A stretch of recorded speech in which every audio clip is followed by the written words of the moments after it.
It is impossible to build your own happiness on the misfortune of others. Die, Saku Ikeda. My name is Tyler Clinton, and I'm going to tell you my story. Before I begin, let me say that I am not even a distant relative of the former president, though the irony of his behavior during his administration never leaves me speculating on why your spouse refused to be faithful to her vows while claiming to want to stay married is a question I never dreamed of asking. So here I am, sitting on my back porch on a cool May evening, waiting for my soon-to-be ex-wife, who has just been served divorce papers by her place of employment, to burst through the door.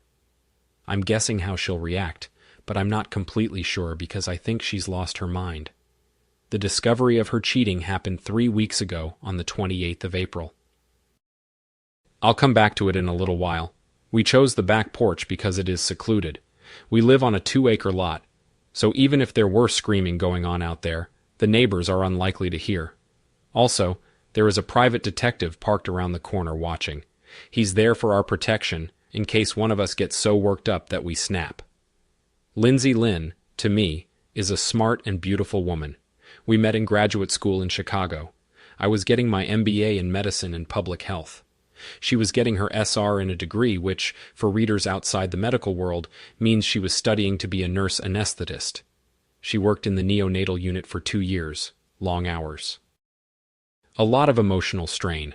Nurse anesthetists work relatively normal hours, usually 6 a.m. to 5 p.m., 4 days a week for much higher pay and less trauma. Lynn's only potentially significant disadvantage was that she gets bored easily and is always looking for something new. We were enjoying the concert, and she was making plans for the next weekend. Anything new was also a temptation. Whether it was a new app, a new friend, or a new restaurant, her interest was always piqued. We discussed this during our courtship, and I made it clear that anything new was fine with me. But when it came to marriage, I was a traditionalist.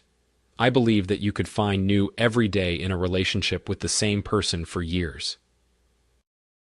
If you put your whole heart into it, she never gave me any reason to suspect that she disagreed with this. Since her somewhat fickle nature was prone to wandering from the familiar to the new, I insisted that we sign a prenuptial agreement. She was not thrilled with the idea and felt it was an insult to her character. I explained that it was a bilateral agreement that protected her as much as it protected me. She gave in and signed the agreement. It was simple 50-50 on the wealth accumulated during the marriage, with everyone keeping 100% of what they brought in 80-20 if the cause of the breakup was adultery. Honestly, after we signed it, I don't think either of us gave it much thought until recently. After we got married, we moved from Chicago to Des Moines, Iowa. Low cost of living, strong economy, vibrant and growing downtown, and great career opportunities in the healthcare field. Cold winters, mostly mild spring and fall summers that can range from very pleasant to almost, but not quite unbearably hot. Unlike our neighbors to the south, St. Louis, Des Moines does not have high humidity.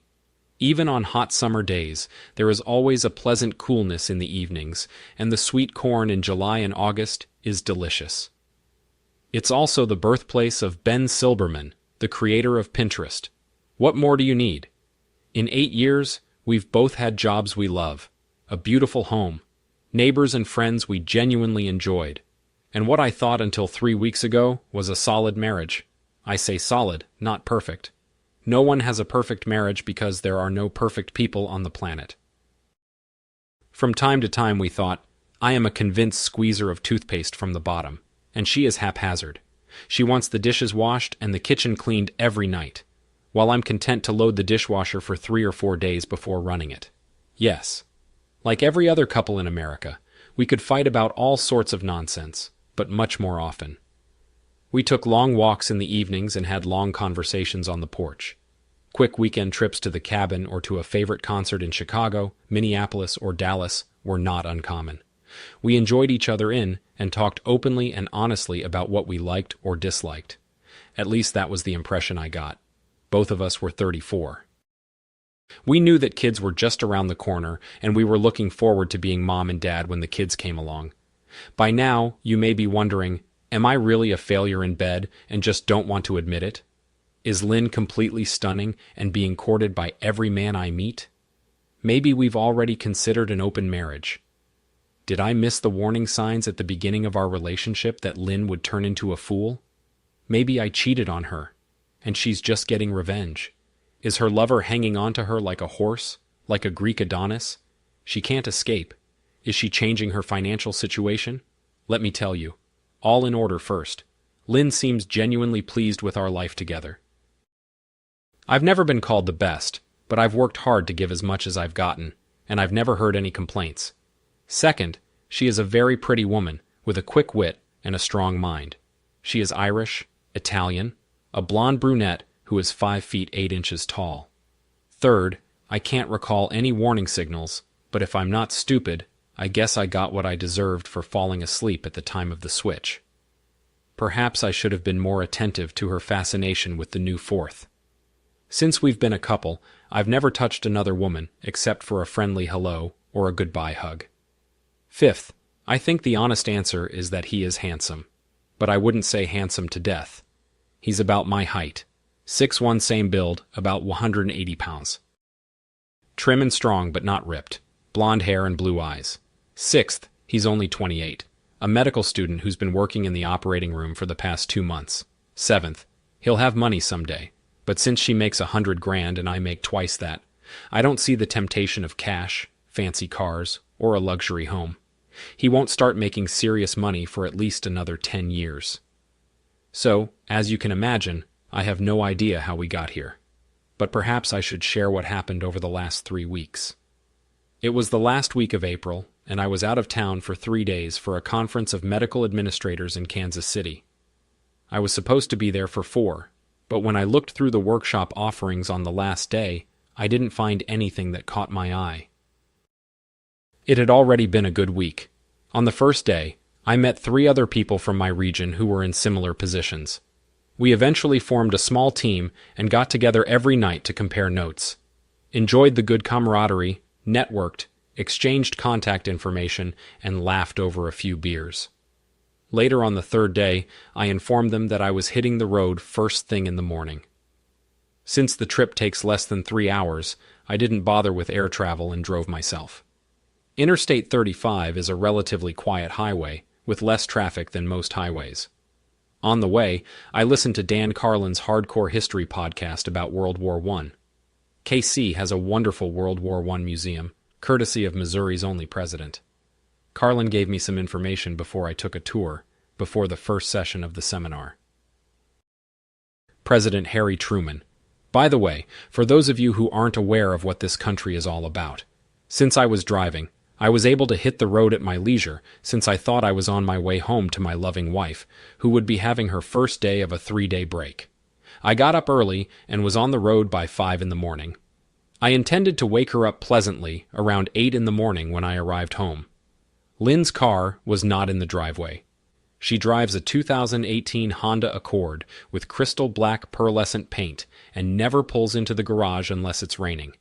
It hasn't rained in a week. If the car isn't in the driveway, then it's not home. I was a little puzzled. We work out at the same gym, Lifetime Fitness, so she couldn't go out for a run. She always sleeps off on her first day off, but upon entering the house, I didn't see that she was home last night. The bed was made, which never happens unless it's Saturday laundry day. There was no sign of leftovers from the previous night's dinner in the refrigerator. It was suggestive. I called Lynn, but the call went straight to voicemail. Luckily, we both have Glimpse on our phones, a navigation tracking system that works on any iPhone. I opened the app and saw that her phone was somewhere near the airport. What? We live in northeast Des Moines, near a private golf course called the Harvester. We both love golf and chose our home based in part on joining this club. The airport was on the southwest side of town. I was starting to get a little nervous and decided that if she answered, I would play dumb. I just asked how she was doing. I figured it wouldn't occur to her this early in the day to look at the Glimpse to confirm my location.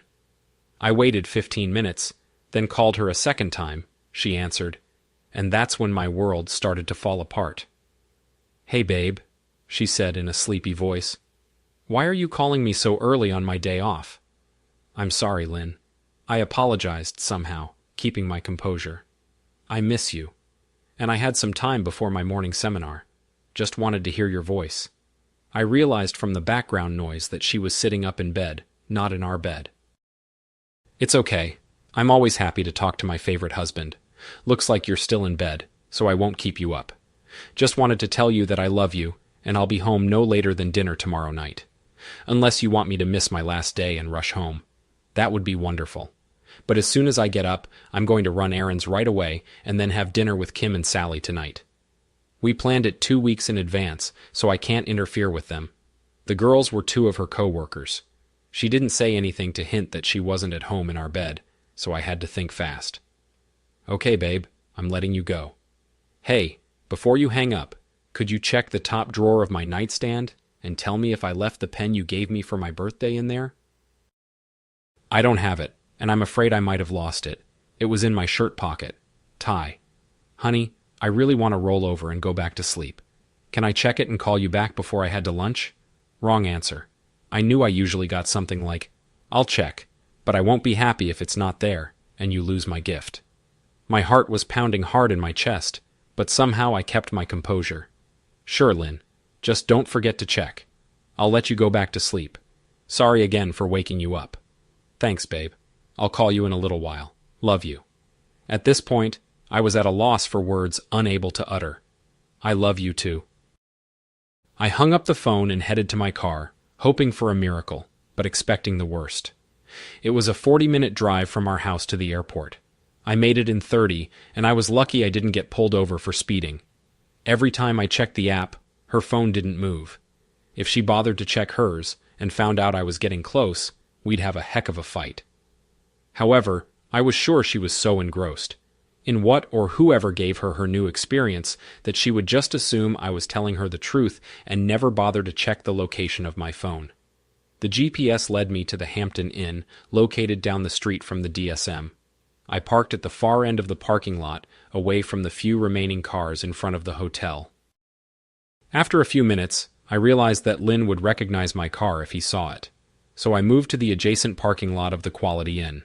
I chose a spot where I could watch the comings and goings from the front door of the Hamptons, but not one where she might spot my dark blue Genesis G70. I had no plan. I fought back the tears that came to my eyes time and time again. Was she really cheating on me? With whom? And why had she really thrown away 8 years of what I thought was a strong and committed relationship? Had she been seduced, and would she be ashamed if it was found out? Could there be an innocent explanation for her lies and deceit?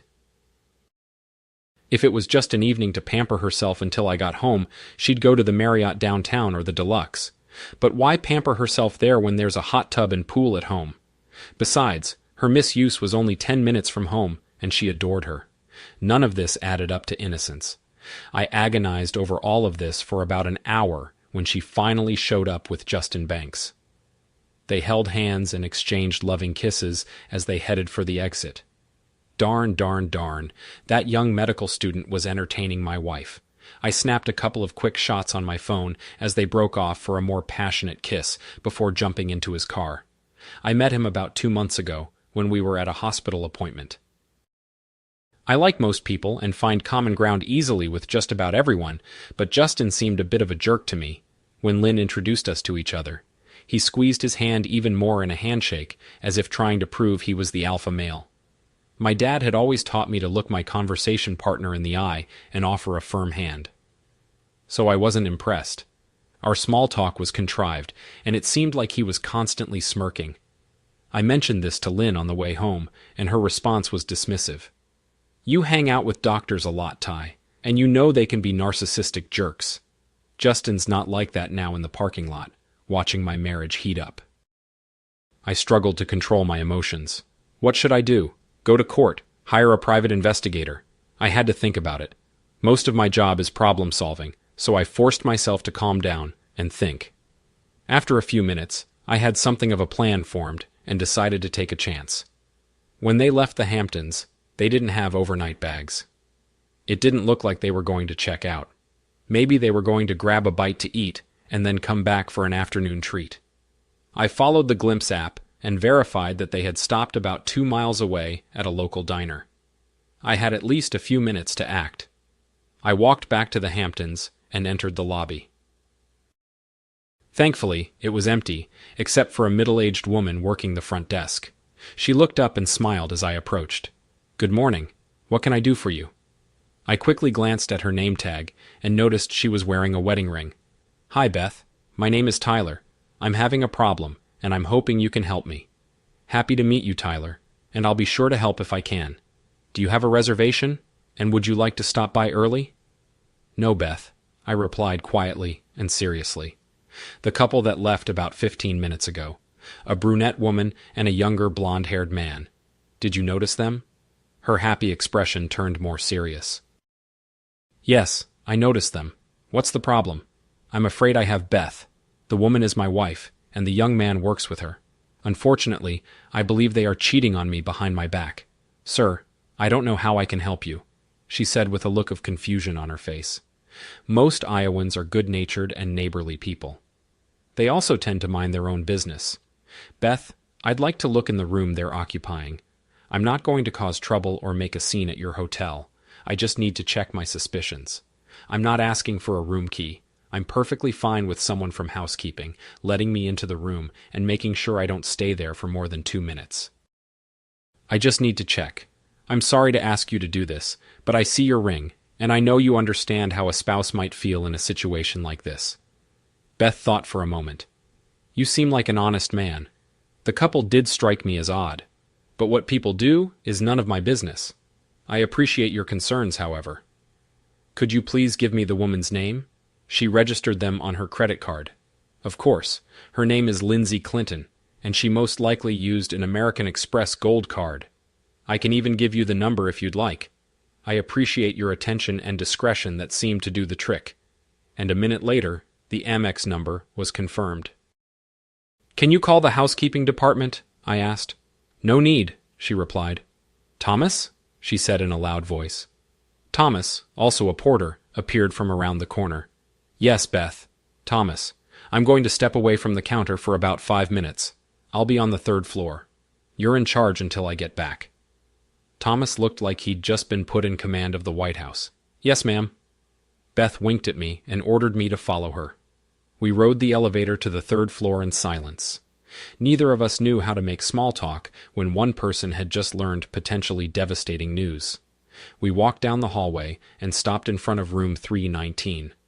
Beth held the key card up to the reader. I hoped she'd hit read and not let me in. Green. No such luck. I walked in, and Beth was standing in the doorway, holding the door open. Iowa people are also practical. If I turned out to be a psycho, it would be easy to get Beth to leave. Looking around the room, I saw clothes scattered here and there, a man's casual button-down shirt and khakis, as well as loafers and a belt tossed on this side of the bed. Moving to the far side, I saw what I expected, though I prayed it wouldn't be the light beige blouse I'd bought for Lynn for her last birthday and a short, dark blue skirt trying to think straight. I decided that pictures and videos of the room might be helpful. I'm not a lawyer, or I would have known that a 2-foot ambulance chaser could throw the whole thing out on the assumption that it was all set up by me, unaware of this legal nuance. I scanned the room for about 60 seconds of videotape narrating as I went along. I am in room 319 of the Des Moines Airport Marriott Hotel. It is 5 to 10 a.m. on Thursday, the 28th of April, 2022. I am in a hotel room that was booked and paid for by my wife, Lindsay Clinton, using her American Express Gold Card number 555-173-9Y84520. Don't ask me why I memorized card numbers. I just do. Last night, she checked into a room with a medical school student from her hospital named Justin Banks. Judging by the ambiance and the odor in the room, my wife and Justin cheated on me from last night until this morning. I saw them leave the Hamptons about 15 minutes ago.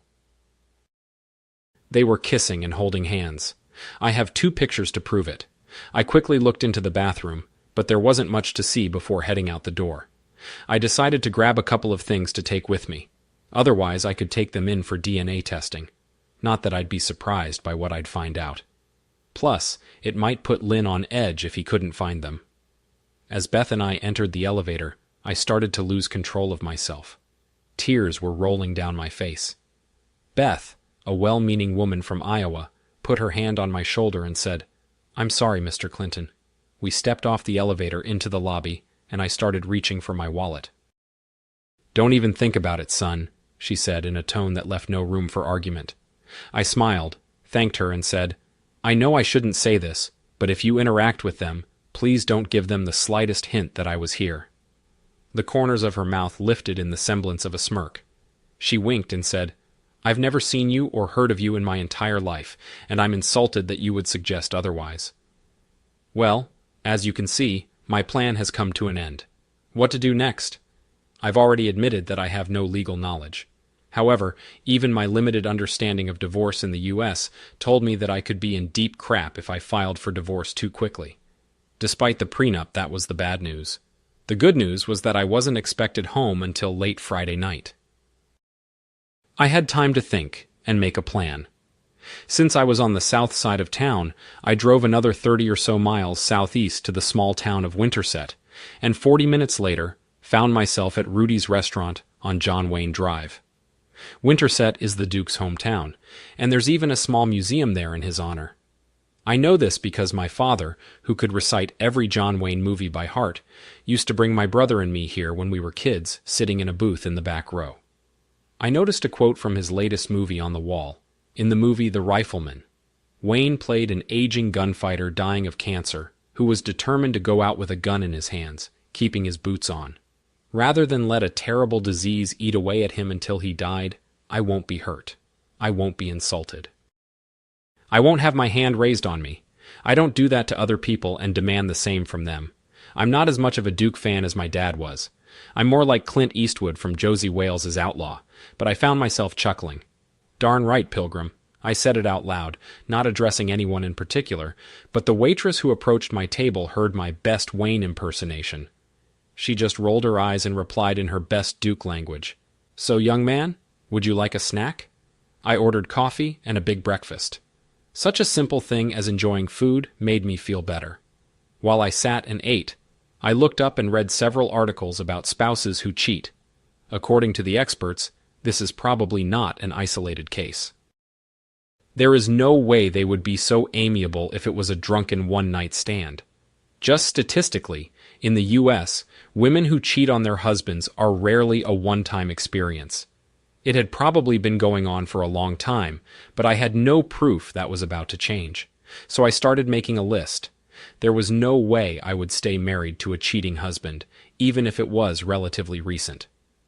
I could forgive, and maybe even keep some love in my heart, but all trust was lost forever. I would hire someone to help me get proof, even with a prenup in place. I needed to get solid legal advice from someone who understood the financial side of the equation. I needed to get tested for STDs. Justin Banks was bound to get infected one way or another. I had about 36 hours to get into action. I finished my breakfast and left the server a $50 tip for a $16 breakfast. At least one person in the Des Moines area would have a good day. Before leaving the diner, I texted Lynn. "Sorry, found my pen at the bottom of my satchel." A moment later, she replied, "Lucky for you." In response, I typed 6 words, "Screw you, jerk, cheating cheater." I didn't actually do that, but it was awfully tempting. I simply replied. 2 hours later, I found myself in the office of Templeton, Sharp, and Schaefer. I had met Templeton before at a charity event and knew he practiced family law. He returned my call and calmly listened to my story. "I'm sorry to hear that, Mr. Clinton. I appreciate that, Mr. Templeton. Please call me Tyler." "Fine, Tyler. I'm Edward. Added to my friends and clients, so call me Ed." "Thank you, sir."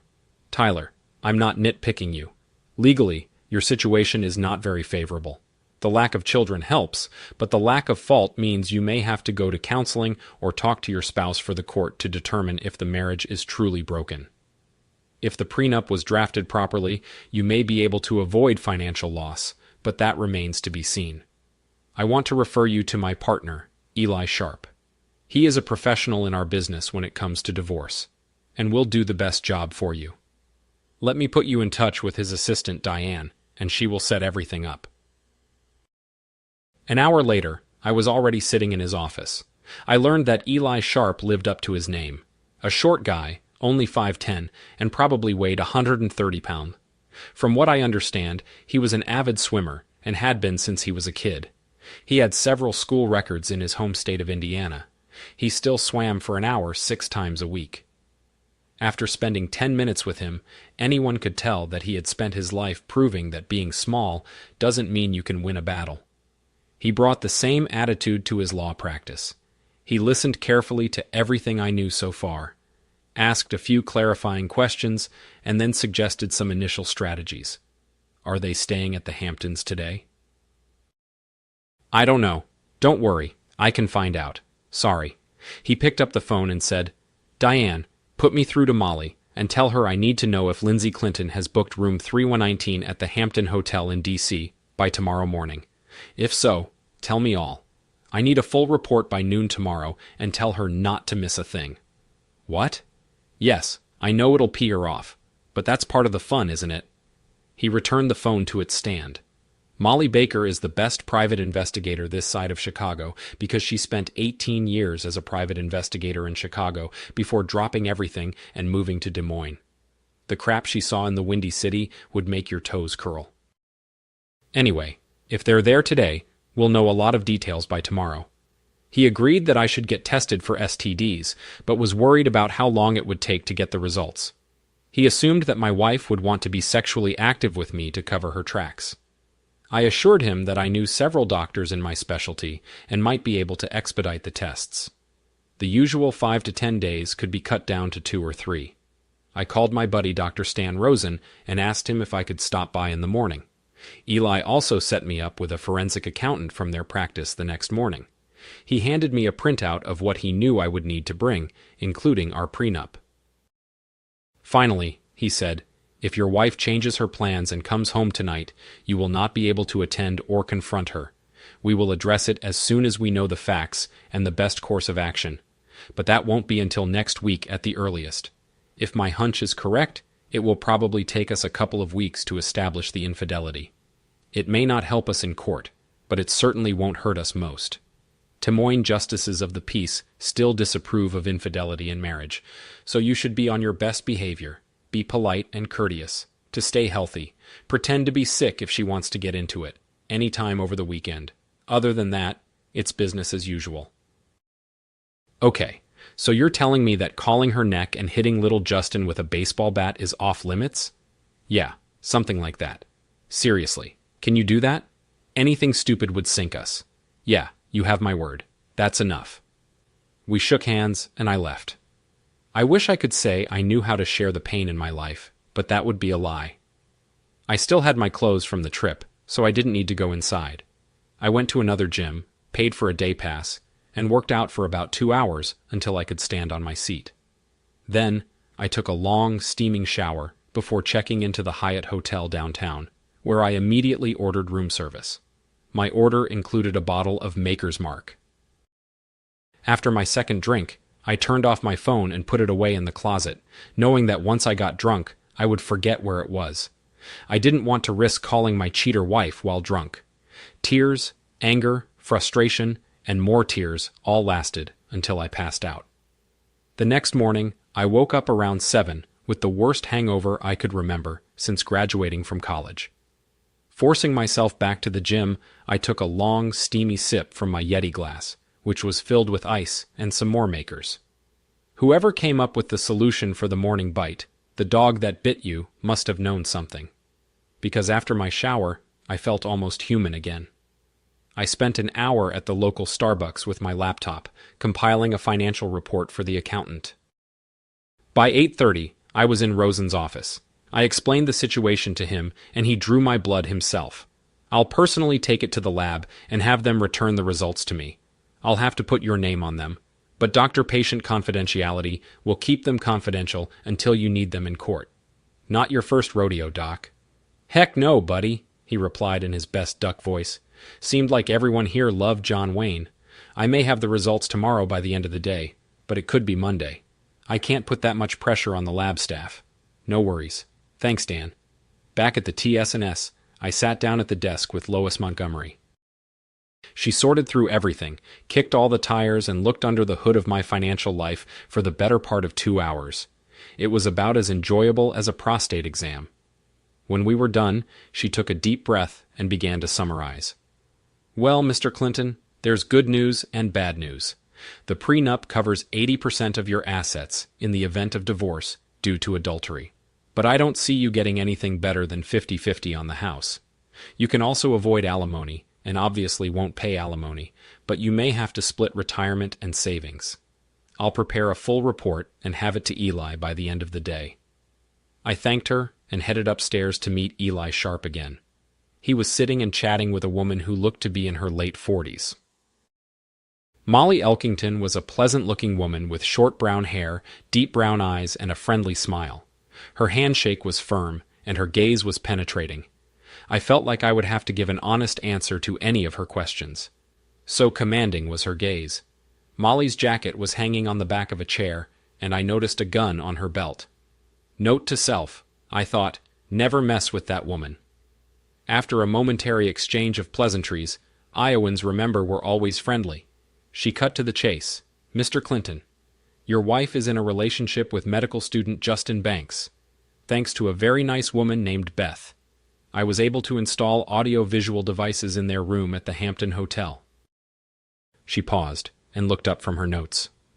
By the way, Beth asked me to mention that she has a lovely niece in Cedar Bluffs, if you're interested in that in the future. I turned some of the videotape into photographs and enhanced the images to make your wife's identity unequivocally undeniable. They returned to the hotel around 1 o'clock yesterday afternoon and stayed there until 6 o'clock when they went out for dinner. They ate at a Chinese diner in West Des Moines and returned to the Hampton around 8. According to my boyfriend in the lobby, they checked out of the hotel around 10. Banks got into his car and she got into hers. Mrs. Clinton went home and is still there. She handed me a large file folder across the table. There are pictures and a thumb drive with video in it. I don't advise you to look at these ever, but if you do, give yourself some time and space to deal with what you'll see and hear. I am truly sorry for Mr. Clinton. I hate cheaters for what they are and the damage they do. I did a little digging on you as well, and it became clear to me that you don't deserve the way your wife is betraying you. She and Sharp exchanged a few more remarks and ideas on how to proceed over the next few weeks to establish a pattern. Then she got up, threw on her jacket, shook my hand, wished me well, and walked out the door. Sharp went to his cabinet and poured me a shot of Knob Creek Limited Edition to calm my nerves. I tipped it into myself in one gulp and prepared for our conversation to continue. We discussed several aspects of the situation. I brought him up to speed on my blood tests, and we discussed the financial aspects of the impending divorce. What is your ultimate goal, Tyler? I mean, what's most important to you when the dust settles? I thought for a moment. I want to leave as soon as possible. I can be patient and not do anything stupid. But just the thought of being around her makes me nauseous. I really want you to do everything you can to make sure the terms of the prenup are honored. I can put up with the division of the house and other small assets, but there is no way I want her to come out of this in a strong financial position at my expense. Further, I would like to salvage what is left of my dignity. I want it to be known that it was she who was unfaithful, not me. No irreconcilable differences. I don't want to go after the hospital as I work there too. And frankly, I don't see any fault on the part of Unity Point Healthcare. However, I do want it to be known that she and I broke up because she was having fun with Justin Banks behind my back. Finally, I want to hurt Banks. I don't know if you can convince the hospital that it's in their best interest to remove him from their program, but I really want him to drive a UPS truck in Goodland, Kansas, for the rest of his days. Sharp replied to each. First of all, I think you're okay with the prenup. I'm cautiously optimistic. Second, we will make sure that the news of the reason for the breakup reaches everyone. However, that does not preclude the court from ordering counseling to see if the marriage can be saved. Assuming your wife has no interest in divorce, I would be dumbfounded if her attorney doesn't go for it. They are likely to behave aggressively if for no other reason than to drag out the case in the hope that they can soften you up and get you to change your mind. Finally, you should temper your hopes that Banks' career will suffer. You're right. The hospital can cut its losses, especially if incoming students sign some sort of pledge regarding behavior during training. However, I wouldn't get my hopes up on that. Tyler, you're going to have to go home in the next day or so.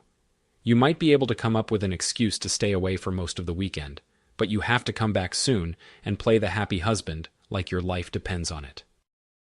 One sniff of what you know, and we run the risk of her going on the offensive before we're fully prepared. I take you at your word that you will not go near Banks under any circumstances. If you think you'll crack, I'll call Molly and ask her to put one of her guys on you for a while. I assured the lawyer that I would behave accordingly, even if I had to bite my lip until it bled. It was Friday, early afternoon, when I left Sharp's office. I sat in my car for 30 minutes trying to figure out how to drive home without blabbing. I couldn't see any way to succeed, so I did the next best thing I could determine. I pulled onto southbound Interstate 35, again, heading toward Kansas City. Lynn was waiting for me at home around 7. After driving about 90 minutes, I pulled into the small town of Bethany, Missouri, and found the local tire shop. Behind the counter was a 40-year-old guy wearing a shirt with the name Ed embroidered on it. He looked content reading his Sports Illustrated and was in no mood to be bothered with work late on a Friday night. As if I didn't care about that. Can I help you? Yeah, I need 4 new tires. Ed took a deep breath of frustration. Apparently, the Chiefs' offensive line situation for next season was now more appealing than making money. He stood up and headed for my car. These tires have at least 10,000 more miles to go. You don't need new treads. He looked disgruntled. He had no idea what real disgruntled looked like. Look, Ed, I'm a little fanatical about my car, and I don't care about the price. Can you put new tires on it or not? He muttered to himself as he walked back into the house and started up his 2005 desktop. Not today, but I can have them in by 10 tomorrow morning. He then pulled out a small calculator with shipping, installation, and taxes. It'll cost you $1,155. Great. I said do it. He looked at me like I had 3 heads, but still typed the order. Okay, all done. I'll see you in the morning. Without waiting for a response, he went back to his SI article. I pulled back onto the highway and checked into the Super 8 motel for the whopping sum of $78 a night. I plopped down on the less than comfortable bed and called Lynn. You're almost home, babe. I can't wait to see you. She was pretty chipper after 2 days of fun with Justin. Sorry, Lynn. I lied, but I just blew 2 tires by running over some crap that fell out of a semi-trailer on the highway. I'm stuck in a little Missouri town called Bethany. They can put new tires on me, but not until tomorrow. I won't be home until the middle of the day, in case you want to invite Justin over tonight and sleep with him in our marital bed. I didn't say that last sentence out loud, but I really wanted to. Darn. Ty, are you okay? Nothing. Hit the windshield or anything? No, I'm fine, but I'm having Taco Bell for dinner tonight and breakfast in the morning. Sorry for the delay, Lynn. Me too. But the important thing is that you're okay. I miss you madly and was hoping to jump on your bones tonight. I think I can wait until tomorrow. Please be safe for the rest of the trip and go home to your loving wife as soon as possible, Buster. I will then. I'm sorry, but I'm a little tired and still a little woozy from the blowout. I'm going to drink these 2 bottles of beer I bought at the Jiffy Mart and go to bed. I'll see you tomorrow, okay? Okay. Ty, I love you. Good night, Lynn. I knew that at some point I would have to lie some more and respond to the I love you too with sincerity in my voice. But it wouldn't be tonight. I had no way of knowing if she picked up on my lack of response. But at that moment, I didn't care. I walked over to the desk and opened the envelope Molly had given me. It showed my wife cheating on me with Justin. After recovering and brushing my teeth, I went back to the scene of the crime and inserted the flash drive. Opening the program, I saw an entire video of my wife having fun with Justin. After an hour of excruciating emotional pain, I began to feel the rage up inside me. Yes, I was heartbroken. She was selfish and disrespectful. Could not describe what I had just witnessed. My anger at Justin would surely grow, but at the moment I was filled with white-hot anger at the woman who I thought loved me and had committed to being my faithful wife in the 8 years of our marriage and the year before that when we were engaged. I had never seriously considered being with another woman. I don't mean to say that I never looked or had a fleeting thought. I wouldn't mind jumping on her bones when I saw a beautiful woman. I am a man just like everyone else. However, it never occurred to me to disregard the vows I made to my wife, or to hurt her with adultery. I began to remember how the prenup had bothered her. She was offended that I had even suggested that she could not be trusted. I now realized that she was a narcissist, concerned only with herself and her pleasure. She didn't seem to understand the kind of commitment I thought love required. So, yes, this revelation broke my heart, but I was also furious. There was no way this was going to go unheeded. No way. That was the final word. The next couple of weeks were going to be tough, but screw her. Now, I would play my part all with the intention of getting away from that jerk as soon as possible. And Dr. Justin, her big stud, would pay too. The next morning, I had a couple of fast food tacos for breakfast. I wasn't lying about being stuck at Taco Bell. 2 cups of coffee helped wash that taste away as I headed out to meet my new friend Ed and pick up 4 new tires in the morning. Ed was less grumpy. He smiled when I walked in. I guess he realized he could sell my tires for a few $100 in cash and pocket it without the IRS finding out anything. On the wall hung a couple of deer heads and a picture of him squatting next to a dead deer with a bow across his lap. Maybe he'll use the money to buy himself a new compound boat for next season. I don't know why, but the thought made me feel a little better. By 11:30 a.m., I had 4 new tires, and I was out of excuses to head home during the ride. I started thinking about how I could mess with Lynn's head. The thought of touching her made me cringe. Before heading home, I made one stop near Des Moines. I pulled up to the house around 1:30. Lynn's car was in place. I walked in the front door and heard Siri playing some light jazz. It sounded like Norman Brown's Just Chillin' album. I rounded the corner and walked into the kitchen, where Lynn, swaying to the beat of the music, was washing dishes. She must not have heard me come in. I grabbed her darn tie. "You scared the crap out of me. Let me go, you jerk." I just left a mark on her neck. Maybe it would be Dr. Banks' turn to be jealous. Surprises and novelties. Yes. Neanderthal? No. What the heck? Tie? I bet you put marks on my neck and I'll be embarrassed in the operating room on Monday. That's not what I meant, Ty. It's just that you scared me. I guess I overreacted. I'm so glad you're home. Come on, let's go upstairs.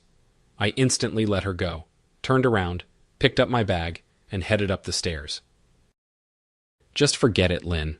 Maybe you can just tell the gang that your idiot husband got carried away and rudely hurt your feelings. I had never spoken to Lynn like that before, and since I was standing with my back to her and not waiting for a response, I couldn't see the look on her face. All she said was, "Whatever you say." I unpacked my bag, took a quick shower, changed into my Saturday clothes, and headed down the stairs.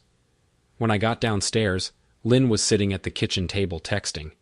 She put her phone face down on the table and looked up at me. There was no forgiveness in her eyes, but the anger had dissipated, I guess, too. She was texting with Ty. "Leave it alone, Lynn. I've been gone for a week, 2 days more than I intended. All I could think about was getting back to you. But apparently my coming over and trying to spice up the relationship didn't meet with your approval. You were the one who told me to hurry home so you could touch my bones. I apologize for not understanding how that was supposed to happen. Enjoy the rest of your day and evening. I'm leaving."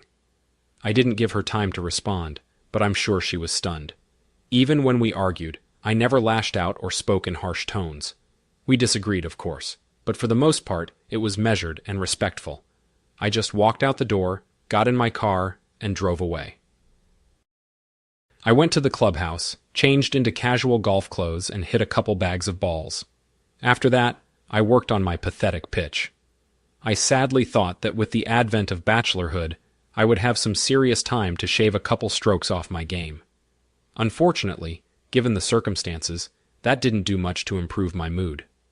A couple of hours later, I settled into the men's locker room, grabbed a beer, and chatted about this and that with a handful of fellow doubles players.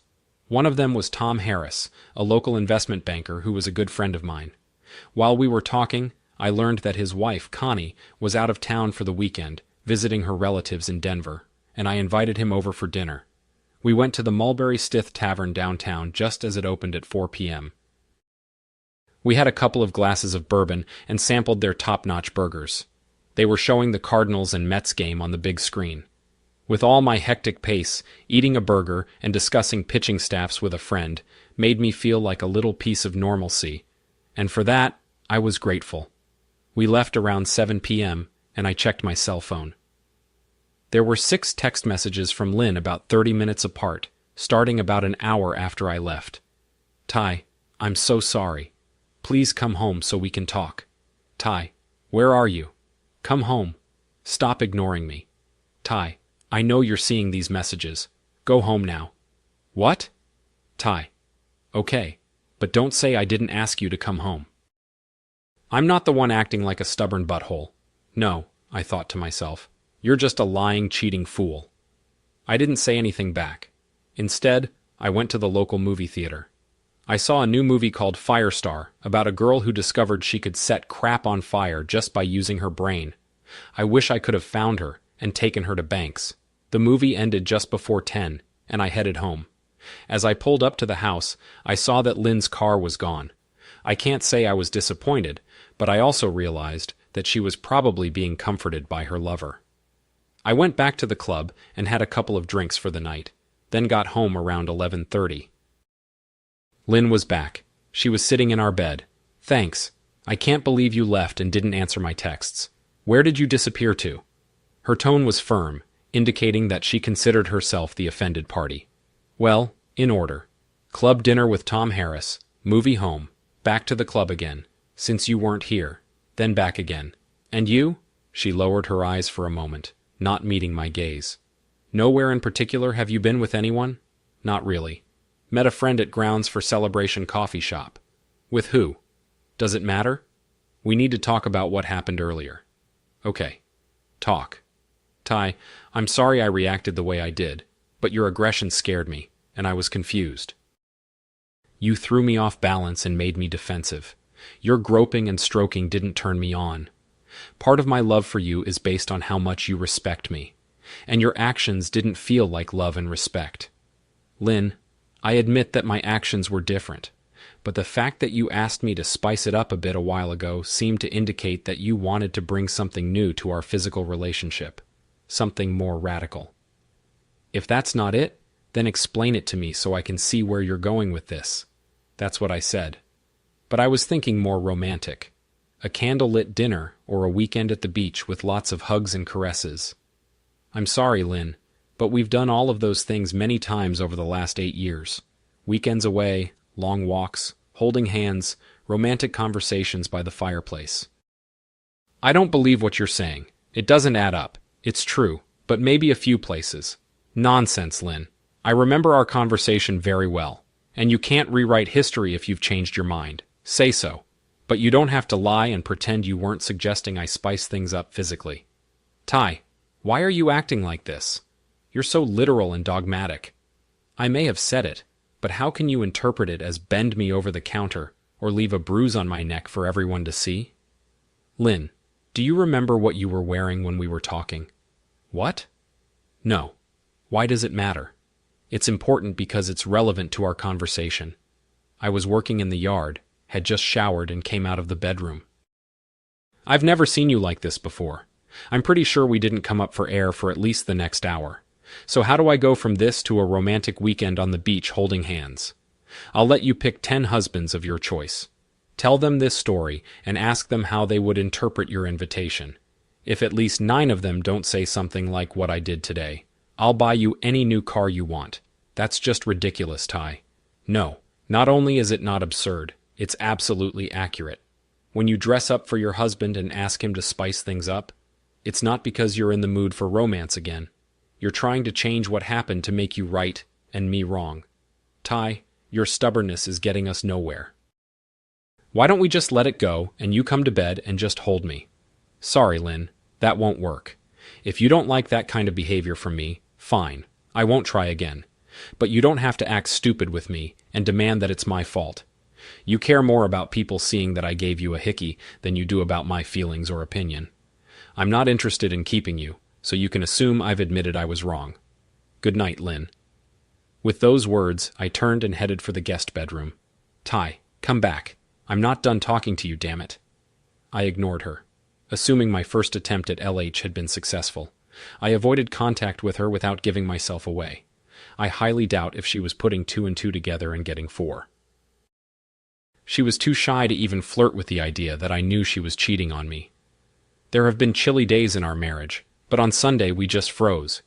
We avoided each other. We didn't talk. I spent most of the morning at the club in the afternoon, working in the yard. I went to bed before she did, and when she came into the bedroom, I was already in bed. I'm not sleeping in the same bed with you until you apologize to me. I don't mind, Lynn. I'm not the unreasonable type. So I think we'll spend every other night in the master bedroom. It's my bed as well as yours. So I'll sleep here tonight. If you don't like it, you know where the spare room is. Tomorrow night, I'll sleep there, and you can be here. I don't agree to that. Go and sleep in the guest room until you come to your senses. Lynn, I have no idea why you think you have the last word on everything, but you don't. We are equals, and I treat us as such. I'm going to sleep in this bed tonight, and what you do is up to you, jerk, she hissed as she left for the guest room. The beginning of the week went the same way. We barely spoke to each other. She kept trying to push my buttons, but I couldn't deal with it. Monday night, she told me how she had been humiliated in the operating room when her coworkers teased her about a hickey. I shrugged, showing that I didn't care. Tuesday morning, Stan Rosen called and asked me to stop by his office. First, the bad news. You have a very mild form of chlamydia. You probably haven't experienced any symptoms. More than half of men who contract the disease do not experience any. The good news is that with treatment, the disease will go away quickly, although you will need to be rechecked in about 3 months. Maybe I should ask you if you know how you contracted it. Of course, Stan. I contracted it from my wife. I trust our doctor confidentiality is respected here. I've never slept with another woman since the year before. Lynn and I got engaged.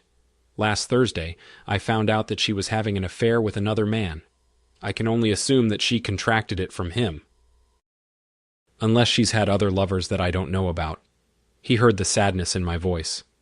Well, I'm sorry as heck to hear that, Tyler. I always thought you had a good marriage. I'll put you on your usual dose of azithromycin.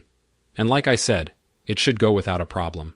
You'll need to tell Lynn about it and abstain from love for the next few weeks, just to be safe. No, it's not a problem, Stan, but I'm going through a serious transition here, and I'll need to talk to a lawyer about sharing this information with my wife. How serious could the infection be? It doesn't kill, but if left untreated, it can cause serious health problems up to and including the loss of a woman's ability to reproduce. Depending on when Lynn contracted the infection, she is at term. A couple weeks isn't a problem, but the longer the higher the risk.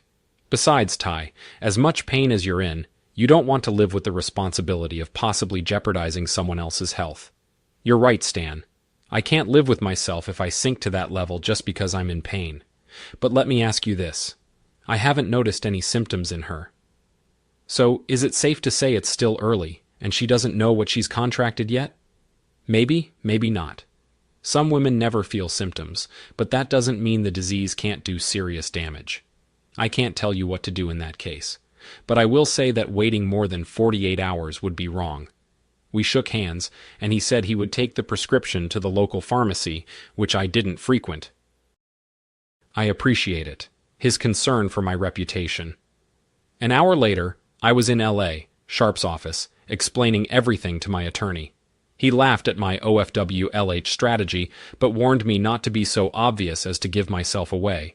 He became much more serious when he heard about STDs. Well, that changes things, he said with a sigh.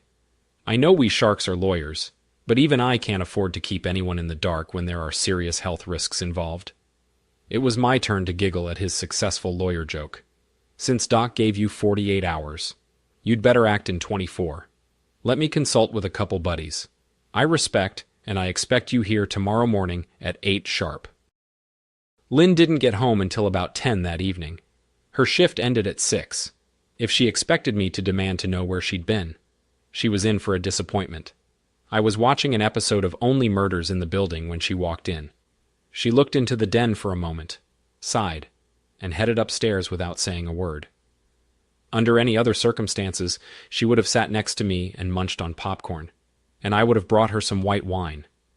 The thought that this would never happen to her again for the rest of my life caused me to feel an overwhelming sense of loss. I was betrayed, and I wasn't going to stay with the cheater who betrayed me in our marriage. But I loved her. A part of me still did, and that part grieved for what was gone forever.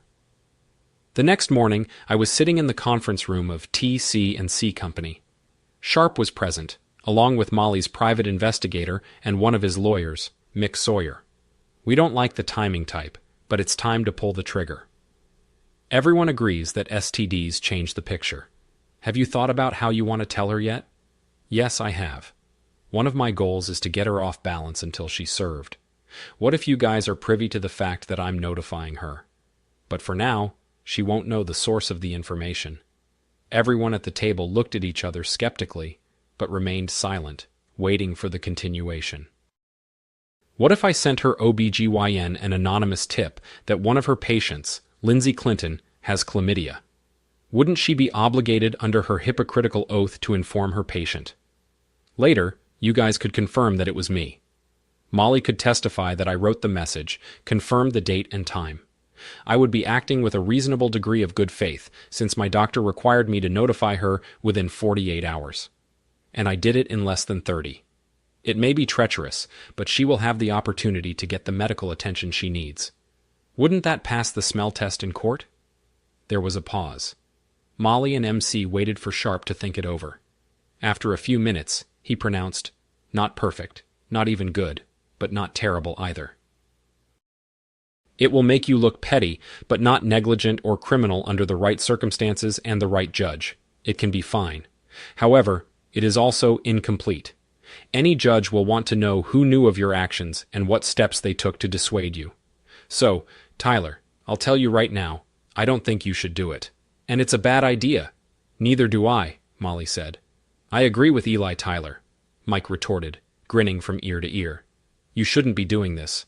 "On top of that," Sharp snapped back, "eventually she'll put two and two together and realize that if it wasn't Banks, it must have been you. She'll realize that you know about her affair." "Yeah, but it'll take a day or two so I can get ready to meet her. Thank you all for the advice. However, I am determined. So when I leave here, I will pick up the phone and send a message to Dr. Pamela Connors. In that case, I want to be a witness." Molly replied, "I don't want to be told later that I just believed you would do everything, but never checked that had happened." We discussed a few more details, after which I left. 40 minutes later, Dr. Connors received a strange message from an unknown source. On the other end, turned out to be private investigator Molly Elkington, Dr. Connors. "I have chosen to remain anonymous, but I am aware that one of your patients, Mrs. Lindsay Clinton, has a sexually transmitted disease, chlamydia. Now you have this information. I trust you to immediately act as her attending physician and offer assistance to your patient. Thank you."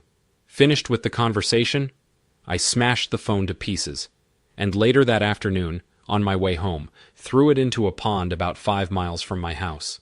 There was no one nearby to witness my complete disregard for Iowa's littering laws. About the time I was discarding the burner, Molly was parking outside Dr. Connor's office when a black Honda Accord pulled into one of the parking spaces.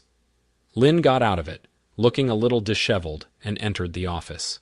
45 minutes later, she came out looking even worse.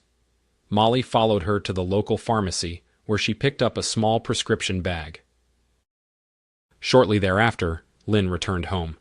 I sat on the porch and watched the coverage of the Cardinals' 10-0 victory over the Royals. Since we still didn't talk much, she didn't say hello and just headed up the stairs. About half an hour later, she came out onto the porch, freshly scrubbed, and abruptly lowered herself. Next to me, letting out a deep sigh. "Ty, why don't we call a truce and go back to our place?" "I don't know, Lynn. How do you propose we declare a truce? How about we just end this argument and leave it at that?" "I'm not sure that works for me, Lynn. Why not?" "Ty." She looked like she genuinely wanted to know. Perhaps the revelation about her STDs had jolted her a little. "I'm happy to forgive and move on. Lynn, I've apologized several times for misinterpreting your spice. It up a bit. Comments. But as far as I know, you still don't think you've done anything you need to apologize for. Thus, refusing to do so would seem to imply that you win and I lose. I'm not trying to come out on top, Lynn, but I think we're equally at fault for the last few days. But you don't see it that way. Fine, she replied with slight irritation in her voice. I'm really sorry about that. So is everything okay now? No, Lynn, it's not okay. I've known you for almost 10 years, and I know when you're not saying what you think you're saying, your words may be right, but your tone shows that your hasn't changed.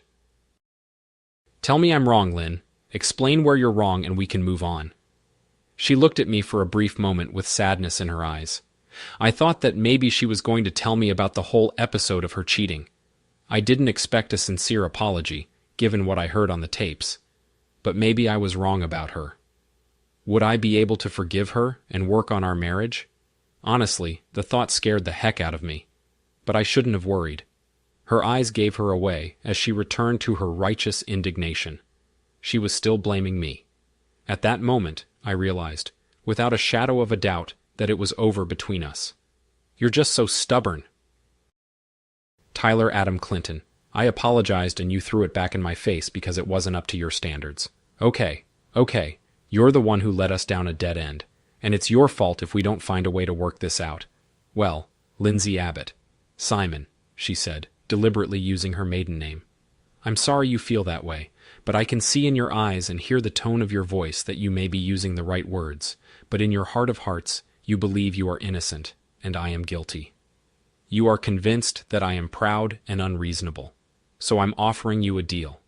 If you can find even one of our close friends who truly believes that I am an arrogant jackass who never apologizes or admits his guilt, I will accept your conclusion. She rose to her feet, glaring at me, and stomped off the porch and into the house. I took a deep breath. It had been almost a week since I had discovered her blatant disregard for her vows in our marriage. The next 2 weeks would be nearly impossible. It was time to look for options. The next morning, I was in my boss's office. Connie Silverton was a fair but tough boss. You don't become the CEO of a major medical facility without it. It was hard to do, but I laid out my situation to her. I needed advice and help to get me through the next 14 or so days until I could serve Lynn with divorce papers. Connie's response was professional, but caring. First of all, Tyler, I'm very sorry for your situation. My parents divorced when I was 10 years old, and it was horrible. However, before we get started, I need to know that you will weather this storm and continue your fine work for me and Unity. I can't if I know the situation is about to blow up and go to heck. Connie, I can't say I'll be completely fine for the next couple of weeks, but I truly love my job and the people I work with.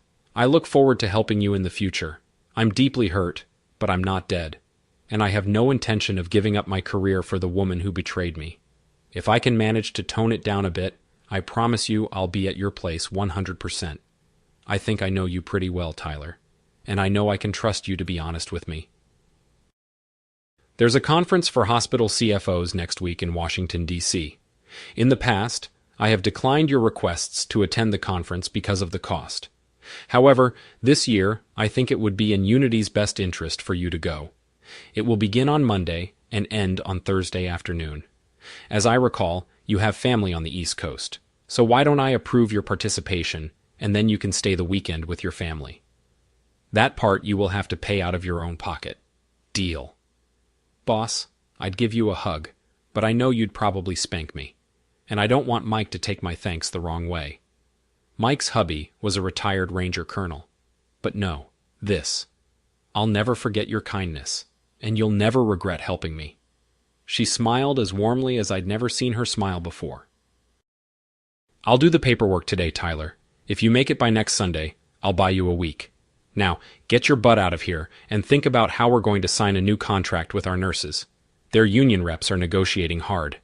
I stood up and smiled. Consider it done, boss. By the way, if I can save 5% on my next contract, can we talk about my year-end bonus? Her habitual look became serious again, which told me it was time to leave. I only had to make it 3 days before I had to leave for the conference. With any luck, I would only have to live in suspense for 2 or 3 days after I returned. I managed to focus on the rest of the day and do a good job, even pissing off Jody Meyer, the nurses' union representative, when I informed her that their latest offer was not true. Let her cook over the weekend and next week. I thought to myself, maybe she'll be a little more pressured when her parents find out she doesn't have a contract and isn't even expected to. On the way home, I called my father and brother to let them know I'd be in the area the coming weekend and would love to hang out with them. I apologized for such a short notice, but both promised to carve out time to meet together. I didn't feel like sharing the bad news with them, but on the other hand, I knew they would be supportive when they heard the whole story. My last call before hitting the road was to attorney Eli Sharp. I quickly brought him up to speed, and he informed me that this was the perfect opportunity to get one or two of Mary's men online to get some more evidence of her treachery. When I arrived, Lynn was not at home, which under normal circumstances would be unusual. However, nothing had been unusual in my life for over a week now. It was the second day of her 3-day vacation, so we should have had something planned by now. At this point, she could have been having fun with Justin or some other guy. For all I knew, that was when I first realized that she could have or had other men. Now that would be nice. I thought to myself, what if there's a fool running around Banks behind his back? Maybe I should send him an anonymous message urging him to keep an eye on his cheating fool so I don't become her next victim. I decided to go for a run. I had done a little cross-country running in high school, though I had never been great at it. However, running 3 to 5 miles a couple of times a week helped me clear my head. My route was mostly to and from the golf course. A couple of good hills on the way there back gave the run a nice cardio element. Today, I ran more intensely, trying to exhaust myself so I could possibly sleep that night. My world was crumbling around me, and since I had gone into survival mode, I rarely allowed myself to slow down to assess my reality. It was good to run and think. What depressed me was Lynn's cheating. 9 days ago, I'd been in love with a woman who I thought loved me as much or more. Discovering that her vows didn't mean a darn thing to her shook me to the core. How much of this is my fault, I wondered. Climbing hill number 1, no problem. In a marriage lies entirely on one person. Perhaps I was too busy or preoccupied with my career. Not it. Enough time and attention. Other questions swirled through my mind as I continued on my way. How would she react? Would she ever admit to what she had done? Would she make excuses or ask for forgiveness? I knew I wouldn't stay in the marriage after such a deep betrayal. But how would I feel about her when I saw her in the hospital? Would I become angry seeing her, seeing other men? Would she stick around, or would you leave town? I couldn't imagine her leaving as if defeated. She'd be too stubborn for that. No, I assumed she would stay and try to prove to me that I had been a complete fool to divorce her. It dawned on me that if I was thinking so much, then I wasn't running hard enough by the top of the second hill. I was no longer preoccupied with thoughts of my slutty ex-wife. I was just looking for little things like oxygen. When I got home, I was completely exhausted, which was actually the purpose of the run. I walked up and down the street for about 20 minutes, cooling off, and then hopped in the shower. Then I put on my swim trunks, grabbed a beer, and headed for the hot tub, as my calf muscles were letting me know they hadn't appreciated the last hour or so. Lynn was still nowhere to be seen. Later, around 11 p.m., I ate dinner, watched 2 episodes of Ted Lasso, and finally crawled into bed. Lynn never showed up, wrote, or called. I did her the courtesy of leaving her alone. It was the only time in our entire marriage that we had been separated for more than 12 hours without contacting or knowing where the other was. I took 2 melatonin tablets and 4 Motrin tablets as my collarbones were giving me no rest with their complaints. I slept until 7 the next morning before I went down the stairs in the morning. I noticed that Lynn's door was closed. Apparently she had come home the night before. I listened for a moment. Nothing moved. I drank my coffee and ate a couple of bagels, showered, changed clothes, and headed out to the golf course. The weather in Des Moines in late May can be amazing, and today was no exception. I teed off a few balls on the course and joined a couple buddies for an 8-ball game and then lunch. By 3 p.m., I had run out of excuses to stay here and headed home. I didn't text or call Lynn all day, and she ignored me too. I guess we waited to see who blinked first. When I got there, she wasn't home, and I started repeating what had happened the night before. Sunday morning was the same, but I was heading out of town on the 4 p.m. while flight to Reagan International. I spent most of the morning cutting grass and working in the flower beds, something Lynn and I usually did together. When she finally showed up around 11 a.m., she just looked at me through the door and went back inside. Screw this, I thought as I gathered my things. If she wants to stay on the sidelines and be quiet, then let her be. But there was no way in heck I was going to let her run the game. I left for the airport without leaving her a note or message to let her know where I was going or how long I would be gone. I figured she probably wouldn't even notice. I'd been gone all week. I hoped she would notice, and I hoped she'd bring butthole Justin over and sleep with him in our bed so I could add that to her list of naughty things she'd done on Tuesday. 2 things happened. First, I got a call from Eli telling me that Mary's relatives already have some new pictures and videos of Lynn and Banks. No doubt they were doing well. The second incident surprised me. Lynn finally texted me. The message exchange was not polite. "Where are you in Washington?" "What?" "I'm at a conference of hospital CFOs that Connie asked me to attend." "When were you going to tell me, you inconsiderate jerk? Whenever you got home before 1 or 2 in the morning and didn't talk to your husband who'd been waiting for you since 6, both Friday and Saturday. Where were you every night?" She ignored the question. "Ty, I was scared to death that something had happened to you. I can't believe you did that to me." "Why? You just text me?" "I wrote and you didn't write back." "Lie. #1. If you texted me and I didn't respond, did you call the police?" "What?" "When you were scared to death that something had happened to me." "Did you call the police?" "Well, no. I guess I didn't think of that. But still, you're such an butthole for not communicating with me. What about my boss or my dad, or my brother, or any of our friends? Who have you been contacting, trying to track me down to make sure I'm okay? I've contacted several people. Don't try to blame this on me, Ty. Lie has to name them. What name who you texted or called so I can check. I will not tolerate insults from an insensitive and uncaring butthole like you. Well, Lynn, you may think I'm an butthole, insensitive and uncaring, but I'm not a liar like you. If you were really concerned about my well-being, you would have texted me, and we both know you didn't. Second, you would have reached out to some of our friends, co-workers, or family members, which we know you didn't. What we don't know is where you were Friday or Saturday night. Care to elaborate on your whereabouts? Maybe you have something to confess to me. Dear wife, you're just insanely stubborn, Ty, and right now, you're just pissing me off. Well, Lynn, you don't seem to be capable of telling the truth or taking responsibility for what you've done or are doing. So one more thing, screw you. There was no response on the other end, just radio silence. Was she beginning to suspect he knew something? Did she feel any guilt for her treacherous act? Did she consider her act of infidelity? I realized I was breathing hard and sweating like I'd been working out for an hour. I pulled myself together, showered, and headed to the conference. The rest of the week went okay, considering my marriage was over, and I was an emotional. I managed to make some good acquaintances and attend a couple of informative panels.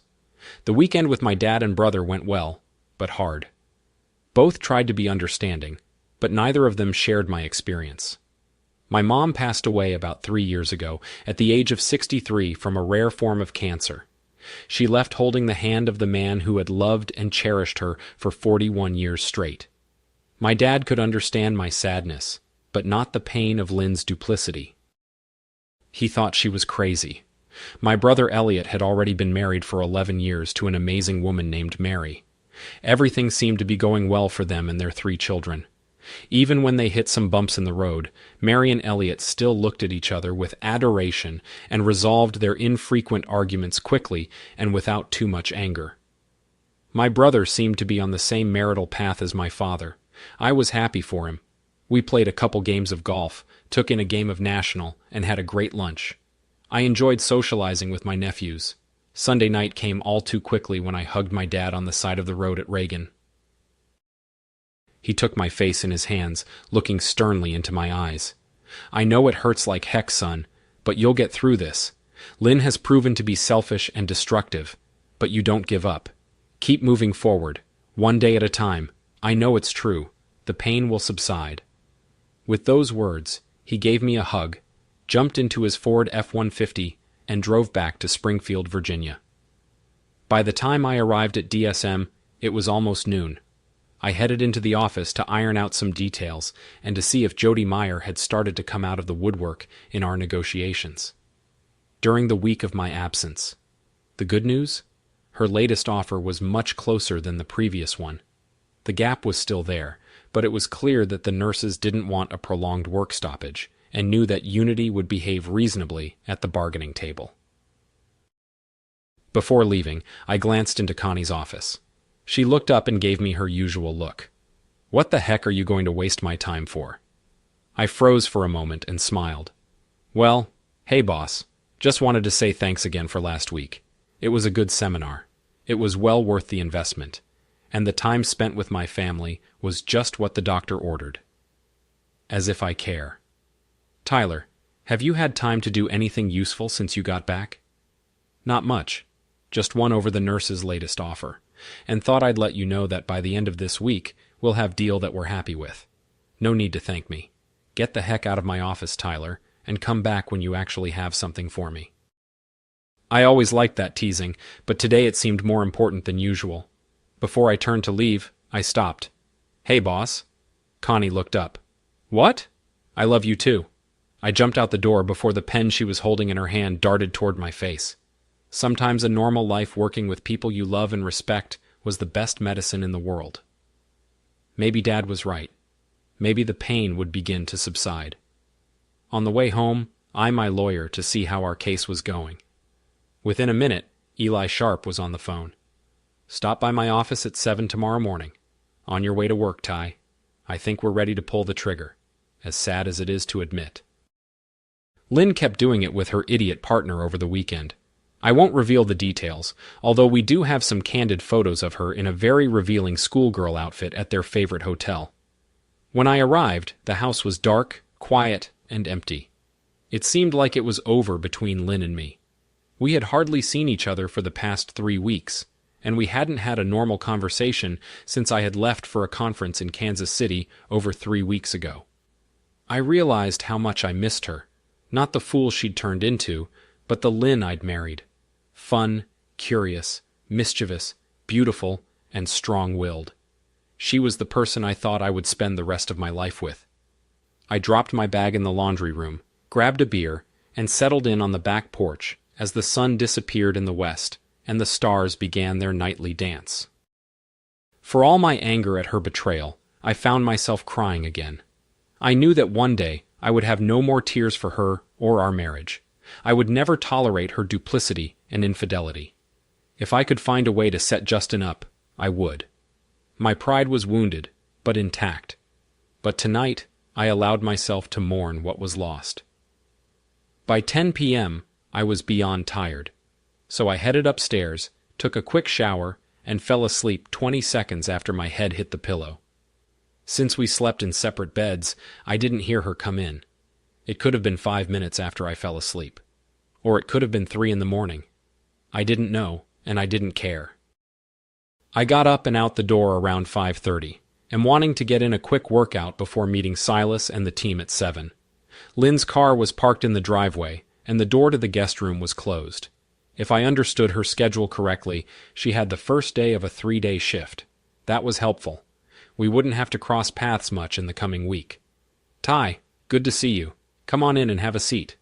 Eli greeted me.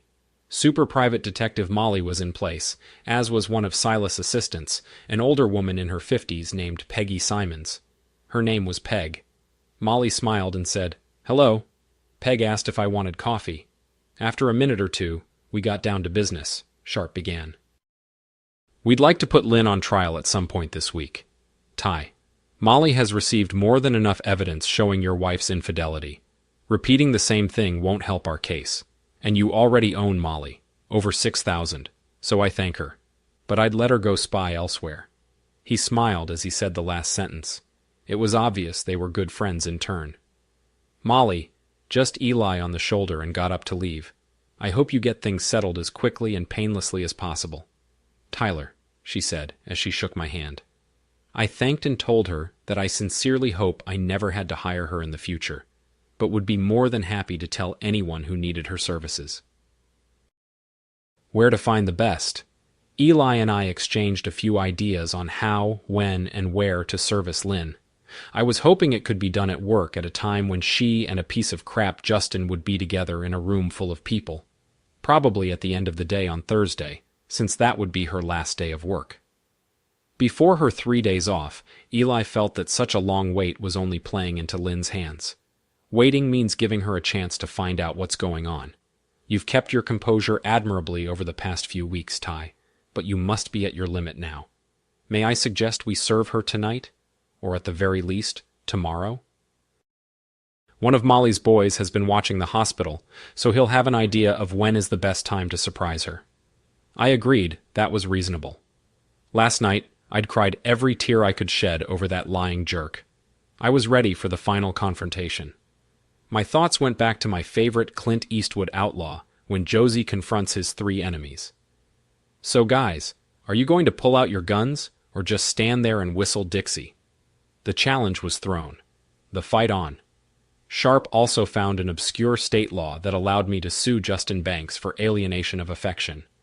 Eli was sure it would go nowhere, but the embarrassment of having everyone at the hospital know about it could seriously hurt his relationships and career.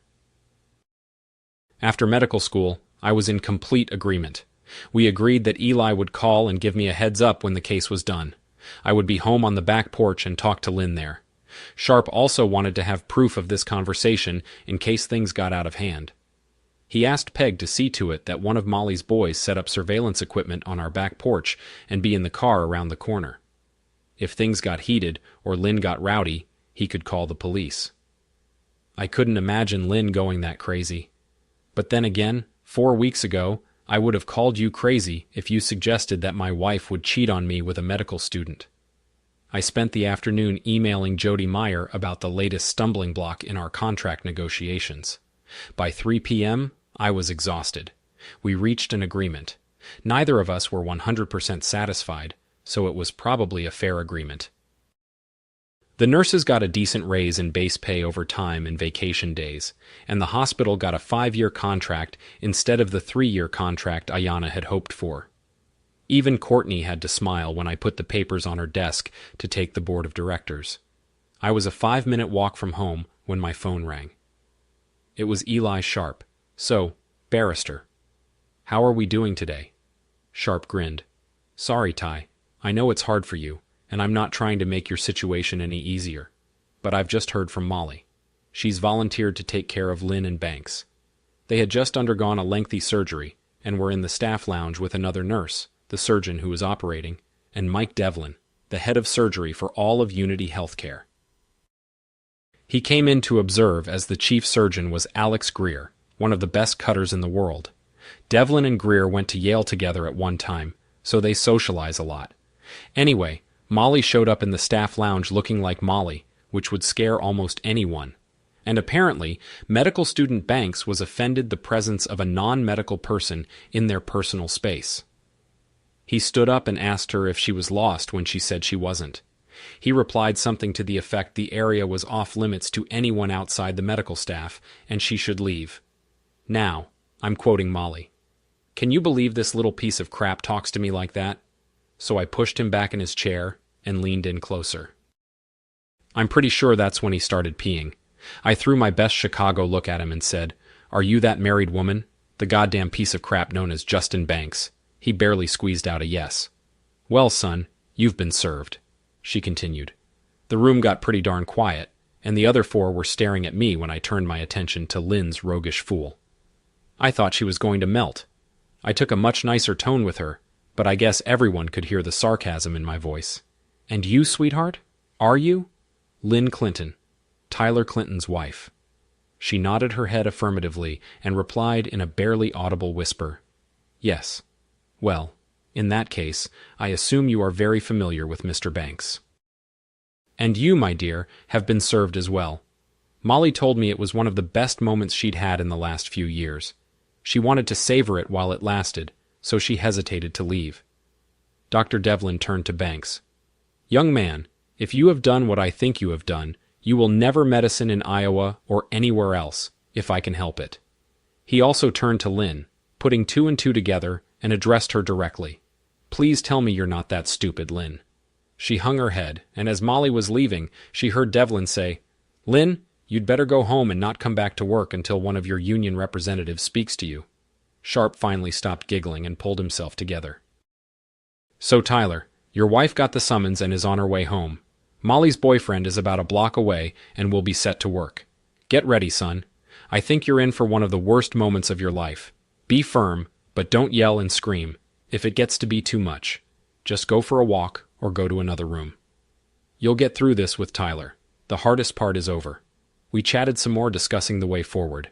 I got the impression that Eli wanted to stay with me as long as possible, helping me prepare emotionally for the potential shitstorm that was about to erupt. As we were about to finish talking, I heard Lynn's car pull up to the driveway. I thanked Sharp and told him I'd call him when we were done to get an update. Lynn walked through the door and found me on the back porch. Looked terrible. She had obviously cried her eyes out on the way home. When I looked up, I thought a mixture of sadness and rage was staring back at me. She started, "How long have you two known each other?" "3 bloody miserable weeks." "Lynn, how did you find out?" "Not that it matters, but I came home early from a conference in KC to surprise my wife and spend some time with the woman I loved and cherished. When I arrived early Friday, you weren't here. I checked my Glimpse app and saw that you were somewhere near the airport." From that point on, things went downhill fast. That morning, when you called me about the pen, yes, you lied to me. You set me up. Well, I guess if anyone knows what lying is, it's you, since you've perfected it to an art form in your dealings with me. But yes, I lied. I wasn't trying to set you up. I was trying to determine if my world was really crumbling around me. Unfortunately, it is. She was silent for a moment. I didn't want to ask her anything. Now that everything was out in the open, I just wanted to deal with whatever had to be done and get away from her. Finally, she continued, "I can't believe you made me service myself at work in front of my coworkers." I was humiliated. Take a number and get in line, Lynn. That was just cruel. Your approach leaves us no chance to sort things out. I repeat, Lynn, if anyone recognizes cruelty, it's you. Your betrayal is the cruelest thing anyone has ever done to me in my life. No matter how long you cheated on me with Justin, you unleashed cruelty after cruelty on the man you said you loved. Also, let me be very, very clear. I have no desire to build a relationship with you on any level. I'm divorcing you, and I'm not looking back. You must be delusional if you think you can treat me like this, and I'll want anything to do with you. Finally sat down on the other end of the couch for me. But Ty, I love you.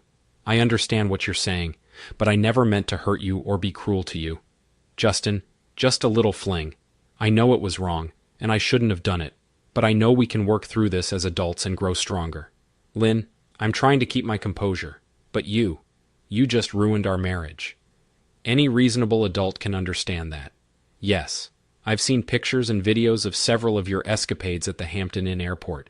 You be such a child to think that if you play the part of the grieving wife, I'll just ignore the pain and hurt you brought into my life. I can't believe you were spying on me and Justin. Ty, why didn't you just talk to me about it when you found out? I could have ended our relationship with him right away. You took it to the extreme. Lynn, I shouldn't have spied on you. There shouldn't have been anything secret between us, especially infidelity. Why would I talk to you about anything? Nothing that comes out of your mouth will be believable to me again. Extreme is the infidelity of your faithful husband. Lynn, look in the darn mirror for a moment and pray that you see the truth. I had no idea if my suddenly idiotic wife understood any of this or not. Nothing seemed to get through to her. She was just looking for an easy way out to brush off her betrayal. Every time she opened her mouth, more nonsense flew out. Ty, divorce is the last thing we both want. Not only do we live here, but we work at the same hospital. What will people think? It would be so embarrassing if we got divorced while living and working in the same place. And also, how humiliating for both of us. If co-workers and friends, some of these details... Come on, baby. You realize how bad that would be for both of us? Lynn, I've been living with embarrassment and humiliation since that Friday morning when I saw you and the jerk walk out of the Hampton Inn right after you lied to me on the phone about where you were and what you were doing. The divorce will be a welcome relief to me because the attention will be directed at you too. When people find out about your betrayal and debauchery, I'd ask you if Baby Banks was your first and only extramarital affair. But no matter what I won't believe you. Thank God we don't have children yet. The thought of raising kids with you makes me sick. Why the heck would you want to stay married to a man you have zero respect for? Ty, what can I say to make you realize that Justin was just an infatuation, an affair, nothing more? No emotion, no love. I realize now that it was wrong of me to fool around. But of course, you should know that I love you and only want to be with you. I promise that from now on, we'll never even look at another man. Well, Lynn, if you say so, let me tell you. You must be the most delusional cheater that ever walked the planet. You lied me and cheated on me for months. Then you gave me an STD. You contracted from your boyfriend, and I'm supposed to just say, "Okay, dokie, honey, don't worry. Let's just pretend nothing happened and go back to the honeymoon." Let me be very clear, Lynn. I will never touch you again. I'll divorce you as soon as possible, even if I'm financially screwed. I'd rather live in a shack, destitute and alone, than in a mansion with you. The pain I've been experiencing for the past month has been beyond me. If it wasn't for the of family and friends, I'm pretty sure I'd be lying face down in a ditch right now. You did this to me, Lynn. Your cheating lies, callousness, and utter hatred for me. Almost me killed. But you didn't, Lynn. I'm still standing on my feet, and I intend to go on my way as best I can, keeping you in my rearview mirror and never looking back. I don't know if I managed to get through to her, but tears came to her eyes. I'm sorry. Ty was all she said before heading upstairs to the bedroom, starting to realize what she had done and the consequences that would follow. Sorry isn't all there is to say about you, Lynn, I said in response. 6 months later, we were divorced. Neither of us wanted the house, so it was sold and we split the equity. Everything else was pretty much 50-50 too, but I ended up winning on alimony because the judge didn't award it to Lynn when he ruled. Lynn's attorneys started to protest, but the judge interrupted her. Ms. Bannister, your client should be grateful. I am constrained by law to award her a 50-50 split. I don't like dishonest people, and she clearly cannot be trusted to tell the truth on any level. She gets everything legally required to give. The rest is at my discretion, counselor. So don't push your luck. Court is adjourned. I don't know. Maybe it was just me, but he sounded a lot like a duke. Epilogue. My name is Connie Silverton, and I am Tyler Clinton, supervisor at the hospital. My husband Mike and I were very concerned about Tyler and the suffering he went through because of the actions of his jerk of a wife. The divorce was finalized, but that wasn't all.